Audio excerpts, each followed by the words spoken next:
Welcome back. In the last lesson, we covered the network.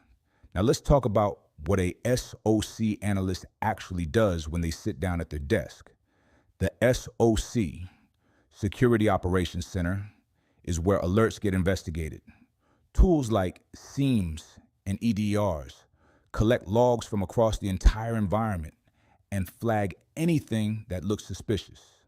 Your job is to figure out which alerts are real and which are noise. Reading logs is the core skill. A log entry might tell you a user logged in at 2 a.m. from an IP address in another country. Is that an attack?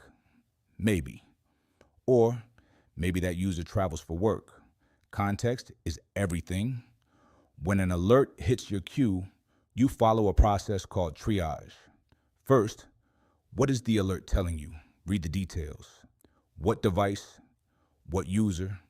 What time? What action triggered it? Second, is this normal for this environment?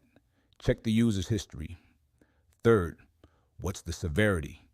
If it's a failed login, that's low priority. If it's a successful login from a new device followed by a data download, that's critical. The reality is most alerts are false positives, but you never skip that investigation. The one time you dismiss an alert without checking, that's the breach. Write everything down. Your ticket notes are how the next analyst picks up where you left off.